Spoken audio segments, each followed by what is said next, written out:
What if a single midnight call from your nightmare boss could rewrite your entire life? Imagine answering it and discovering the heart behind the monster. I never expected to find my boss, the woman who made my life hell for 3 years, sobbing on my doorstep at 2 a.m. with mascara streaking down her face. But what happened the next morning would change both our lives forever. Mark Reynolds stared at his phone, his thumb hovering over the decline button. It was the 5th call from his boss in the last 20 minutes. Normally, he would have ignored it without a second thought, especially on a Friday night, when he finally had some precious time with his daughter. But something felt different about tonight. "Daddy, who keeps calling?" 8-year-old Lily asked, looking up from her coloring book spread across their small apartment's coffee table. "It's just work, sweetie," Mark replied, forcing a smile. "Nothing important." The phone buzzed again. This time it wasn't a call, but a text message. "Please help. I'm in trouble." And just like that, one desperate plea pulls you into a storm you never saw coming. What would you do next? Mark sighed, running a hand through his messy brown hair. Victoria Winters, his boss at Reynolds' marketing agency, no relation to him. As she often pointedly reminded, everyone was notorious for her cold demeanor and unreasonable demands. The woman had made his life miserable since he'd started working there 3 years ago, especially after he became a single dad when his wife walked out. The late nights, the weekend work, the constant criticism, all while he struggled to raise Lily alone. Yet something about that text message stirred something in him. Maybe it was the simple please that Victoria had never used before. "Mrs. Garcia is coming over to watch you for a little bit," Mark told Lily, already dialing their neighbor. "Daddy needs to help someone." 30 minutes later, Mark pulled up outside the Velvet Lounge, an upscale bar in the business district where many of their clients like to close deals. Through the window, he could see Victoria sitting alone at the bar, her normally perfect posture slumped as she argued with the bartender, who appeared to be holding her car keys. When he entered, the scene became clearer. Victoria was clearly drunk, her designer blouse stained with what looked like red wine, her usually spotless hair falling out of its tight bun. "I'm fine to drive," she was insisting, her words slurring. "Do you know who I am?" "I could buy this entire place." "Ma'am, I've called you a cab," the bartender replied firmly. "I'm not giving you back your keys, ya Mark," Victoria exclaimed when she spotted him, her face lighting up with unexpected relief. "Tell this man who I am." The bartender looked at Mark with raised eyebrows. "You know her?" "She's my boss," Mark admitted. "I'll take her home." What Mark didn't know, as he helped Victoria to his car, was that across the street, one of their biggest clients was watching the entire scene unfold. A client who had just been considering pulling their multi-million-dollar account after Victoria had been particularly harsh during their meeting earlier that day, and what Victoria didn't know was that Mark had just sacrificed the one night that month he had planned to finish the storybook he was writing for Lily's upcoming birthday. "Why are you helping me?" Victoria mumbled as Mark buckled her seatbelt. "I'm terrible to you." Mark paused, considering the question. "Because it's the right thing to do," he finally said. "And because everyone deserves a second chance." Little did Mark know that those words would echo in Victoria's mind long after the alcohol had worn off, setting in motion events that would test both their characters in ways neither could imagine.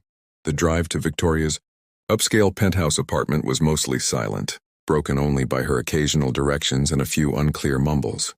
When they arrived, Mark realized he would need to help her inside. "She could barely stand, let alone walk. Keys?" he asked gently. Victoria fumbled through her designer purse before producing a key card. As they made their way through the lobby, the night doorman gave them a knowing look that made Mark's cheeks burn with embarrassment. "It's not what you think," he started to explain. But the doorman just nodded with a smile that suggested he'd seen it all before. Victoria's apartment was exactly what Mark had imagined. Simple, expensive, and cold. Everything was white, black, or chrome, without a single personal photo or keepsake visible. It felt more like a hotel suite than a home. "Bathroom," Victoria mumbled urgently. Mark helped her to what he hoped was the right door, then retreated to the kitchen to get her some water. As he searched through perfectly organized cabinets for a glass, he noticed a single photograph magnetized to the refrigerator. Victoria, much younger, with an older woman who shared her features. Both were smiling in a way he had never seen his boss smile. That's my mother, Victoria said, startling him. She had emerged from the bathroom looking a bit better, though still unsteady.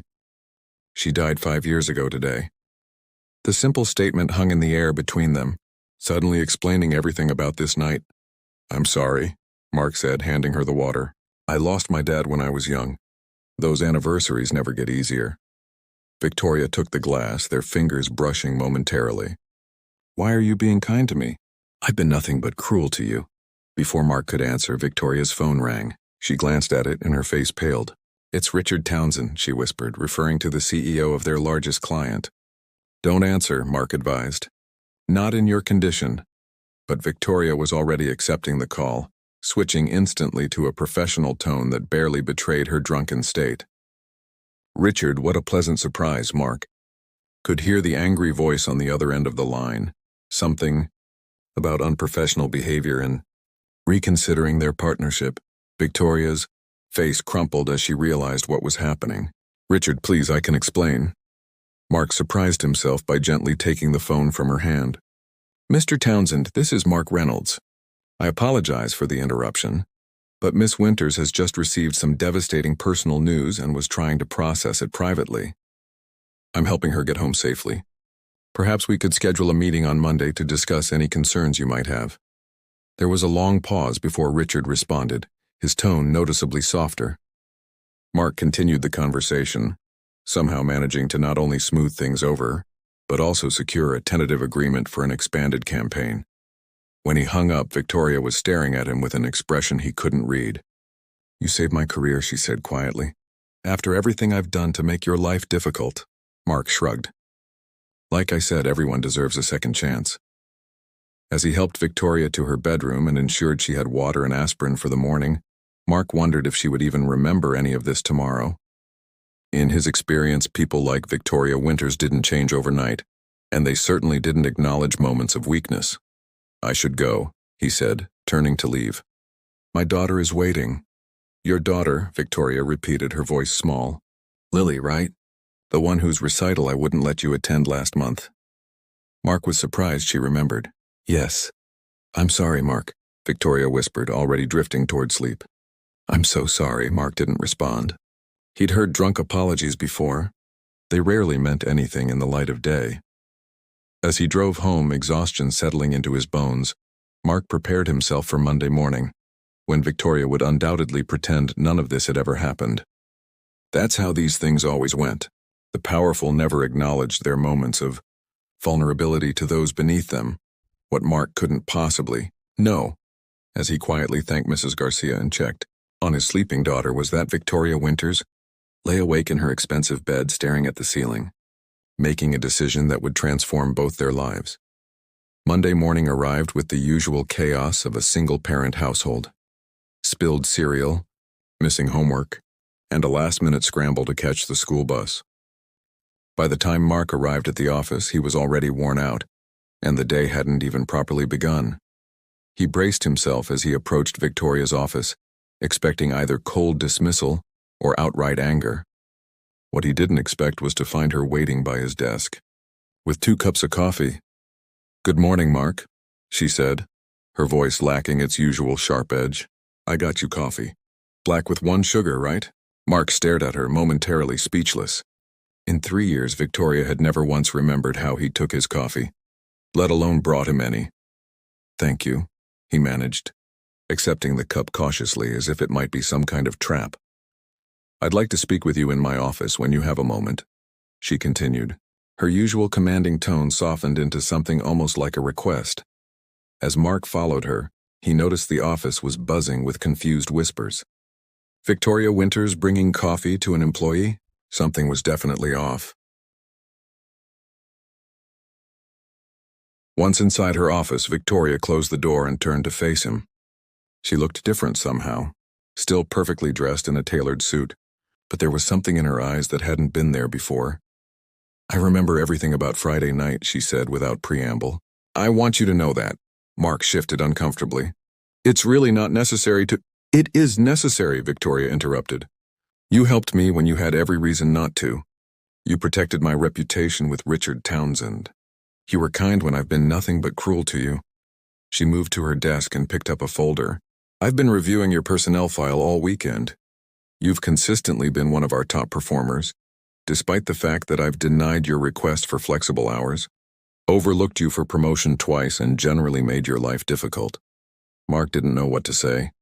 This wasn't the Victoria Winters he knew. My behavior has been unforgivable, she continued. Professionally and personally. I've been taking my own pain out on others, especially you, and it stops today. She handed him the folder. Inside was paperwork for a promotion to Senior Creative Director, a position 2 levels above his current role. This comes with a 40% salary increase and flexible working hours, Victoria explained. You'll report directly to me, but you'll have freedom over your projects and your schedule. Mark stared at the papers in disbelief. Why? Victoria's professional mask cracked slightly. Because you deserve it. Because I've been punishing you for having what I lost. A family that needs you. For the first time, Mark saw Victoria as a person, rather than just his tyrannical boss. Your mother, he said softly. Victoria nodded, turning to look out the window. She was everything to me. When she died, I threw myself into work because it was the only thing that made sense. I resented anyone who had priorities outside this office. She turned back to face him, especially you with your daughter and your constant reminders that some things are more important than quarterly reports. Mark thought about all the times he'd had to choose between his daughter's needs and Victoria's demands, all the school events missed, the bedtime stories cut short, the weekends sacrificed. I don't expect you to forgive me, Victoria said, but I want you to know that I'm not pretending Friday night didn't happen. It was a wake-up call I desperately needed. Before Mark could respond, his phone buzzed with a text from Lily's school. His heart sank as he read it. Lily's sick, he said, already gathering his things. I need to go pick her up. In the past, this would have earned him a cutting remark about priorities and commitment. Instead, Victoria nodded. Of course. Take the rest of the day. Is there anything you need? Mark paused at the door, still trying to process this new reality. No, I think we'll be okay. Mark, Victoria called as he was leaving. I meant what I said. Things are going to be different around here. As Mark rushed to his daughter's school, he wondered if this change of heart would last. People made promises in moments of clarity or gratitude, but they rarely followed through when the moment passed. What he didn't know was that Victoria Winters had spent the entire weekend confronting truths she'd been running from for years, and that his simple act of kindness had cracked open a door she'd kept firmly shut since her mother's death. And 3 days later, Mark was working from home while Lily recovered from a nasty flu when his doorbell rang. Opening it revealed Victoria standing awkwardly in the hallway of his modest apartment building, holding a large gift bag and what appeared to be a container of soup. I hope I'm not intruding, she said, looking uncharacteristically unsure. I just wanted to check on Lily. And you? Mark invited her in, watching with fascination as the woman who commanded boardrooms with iron authority now stood nervously in his cluttered living room. I brought chicken soup, Victoria explained, holding out the container. It's my mother's recipe, and some books I thought Lily might enjoy while she's recovering. Before Mark could respond, Lily appeared in the hallway, wrapped in her favorite blanket. Daddy, who's here? She asked, her voice hoarse from her sore throat. This is Ms. Winters, Mark explained. My boss. Lily's eyes widened. The dragon lady? Mark wanted the floor to swallow him whole. To his astonishment, Victoria laughed, a genuine, warm sound he'd never heard from her before. Yes, the dragon lady, she confirmed, kneeling down to Lily's level. Though I'm trying very hard not to breathe fire anymore. Lily studied her with a frank curiosity only children possess. Daddy says you're very smart, but you don't know how to be happy. Mark closed his eyes in mortification. Lily, that's not exactly— Your daddy is right, Victoria interrupted gently. I forgot how to be happy for a while, but I'm learning again. The simple honesty of this exchange shifted something in the atmosphere. As Victoria sat with Lily, listening to the little girl explain the plot of her favorite book, Mark observed a side of his boss he never knew existed. Later, after Lily had fallen asleep on the couch and Victoria had helped Mark clean up the dinner dishes, another surreal experience, they sat at his small kitchen table with cups of tea. Thank you for coming, Mark said. It meant a lot to Lily. Victoria traced the rim of her cup with one finger. I've been thinking a lot about what you said Friday night about second chances. She looked up at him, vulnerability clear in her eyes. Do you think people can really change, Mark? Or do we just become better at hiding who we really are? The question hung between them, weighted with implications neither was ready to fully explore. I think, Mark said carefully, that who we really are isn't fixed. We're shaped by our experiences, our choices, our pain, but we can choose to be shaped differently. Victoria nodded slowly. My mother used to say something similar. Before she got sick, she was the kindest person I knew. Watching her suffer changed me. I built walls to protect myself, and didn't realize I was trapping myself inside them. Mark thought about his own walls constructed after his wife left him and Lily, how he'd poured everything into being a good father and a reliable employee, never allowing himself to want anything more. Maybe we both have some walls that need to come down, he suggested quietly. The look Victoria gave him then, open, unguarded, hopeful, made something shift in his chest. What neither of them realized in that moment was that their story was just beginning. That Victoria's transformation wasn't just about becoming a better boss, but about rediscovering the person she'd been before grief hardened her heart. That Mark's compassion had not only earned him a promotion, but had opened a door to possibilities he'd long since stopped imagining for himself.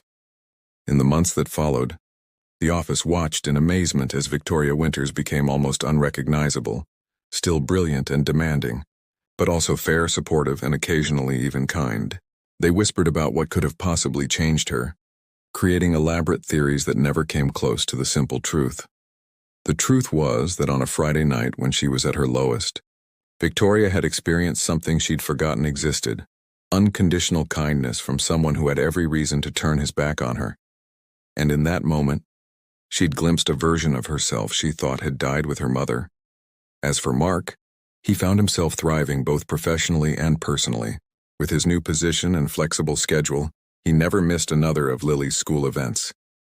The storybook he'd been writing for her birthday was not only finished, but with Victoria's encouragement and connections, was being considered by a publisher. And if anyone noticed that the fearsome Victoria Winters now regularly joined Mark and Lily for weekend outings to museums, parks, and ice cream shops, they were wise enough not to comment on it directly, at least not where either of them could hear. 6 months after that fateful Friday night, Mark and Victoria sat on a park bench, watching Lily chase butterflies in the late spring sunshine. Do you ever think about how different things would be if you hadn't answered my call that night? Victoria asked. Mark considered the question. Sometimes. But then I remember something my father used to say. The most important moments in our lives often don't announce themselves. They just happen, and we only recognize them in retrospect. Victoria smiled watching Lily, who had now befriended another little girl and was showing her how to make daisy chains. Your father sounds like he was a wise man. He was, Mark agreed. He also would have liked you. Once you stopped being the dragon lady, Victoria laughed, a sound that had become wonderfully familiar over the past months. I'm not sure I've completely shed the scales yet. No, Mark admitted with a grin, but they're more like glitter now than armor. As they sat in comfortable silence, Mark found himself thinking about the journey they'd taken, from adversaries to colleagues, to friends, to whatever they were becoming now, something neither of them had put into words yet, but that hung in the air between them during quiet moments like this one. What Mark didn't know was that Victoria had spent the previous night staring at her mother's photograph, having a long overdue conversation with the woman who had taught her about love before pain made her forget. Think I'm ready? Victoria said suddenly, turning to face him. Ready for what? Mark asked, though something in his expression suggested he already knew. Ready to stop being afraid, she replied. Ready to admit that what happened that night wasn't just about you saving my job or me becoming a better boss. It was about two people who had built walls, finding a door in them. Mark's heart raced as he looked into her eyes that no longer held the cold calculation he'd known for years, but instead shone with something warm and genuine. Victoria, he began, but she shook her head. Let me finish. I've spent my entire adult life convinced that vulnerability was weakness, that needing others was a flaw to be corrected. I pushed away anyone who might see past my defenses, because I couldn't bear the thought of losing someone I cared about again. She took a deep breath. But watching you with Lily, seeing how your love for her makes you stronger, not weaker, it's changed everything I thought I knew. Mark reached for her hand, entwining their fingers. For what it's worth, you've changed everything for us too. Lily used to ask why I always look tired. Now she asks when Ms. Victoria's coming over next. Victoria's eyes glistened with unshed tears. And what about you, Mark? What do you ask? The moment stretched between them, filled with possibility. In the distance, Lily's laughter floated on the spring breeze. I ask, Mark said softly, if you might consider being part of our story, for more than just this chapter. Victoria's answer came not in words, but in the way she leaned forward, closing the distance between them with a kiss that felt like both an ending and a beginning. 1 year to the day after that fateful Friday night, Mark stood in the doorway of what had once been Victoria's cold, impersonal apartment, now transformed with family photographs, Lily's artwork, and the comfortable chaos of a home filled with love. Victoria was in the kitchen attempting to recreate her mother's lasagna recipe, while Lily helped by sprinkling far too much cheese on top. Neither of them had noticed him watching yet, and Mark took a moment to savor the scene. If someone had told him 2 years ago that his tyrannical boss would become the woman who made his daughter giggle uncontrollably, and who looked at him as if he'd hung the moon, he would have thought they were crazy, yet here they were, building something beautiful from the most unlikely beginning. Are you going to stand there all night? Or are you going to help us with this kitchen disaster? Victoria called out, finally spotting him. Mark joined them in the kitchen, dropping a kiss on Lily's head and another on Victoria's lips. Just enjoying the view. Later that night, after Lily had gone to bed and they sat together on the balcony overlooking the city lights, Victoria handed him a small wrapped package. What's this? Mark asked, surprised. Open it and see, Victoria replied, an unusual nervousness in her voice. Inside was a first edition copy of the children's book his father had read to him countless times, the one he'd mentioned once, months ago in passing. How did you find this? He asked, running his fingers reverently over the cover. I have my ways, Victoria said with a small smile. Read the inscription. Mark opened the book to find Victoria's elegant handwriting on the first page. To Mark and Lily. Some people save others without realizing they're saving themselves in the process. Thank you for the second chance I didn't know I needed. I promise to spend the rest of my life making sure neither of us ever forgets what matters most. All my love, Victoria. Below the inscription was a small velvet box. Mark looked up at Victoria, his heart pounding. I'm not very good at this, Victoria admitted, taking the box from him with slightly trembling hands. I've never done it before. But I know that I want to be part of your story, yours and Lily's, for all the chapters to come.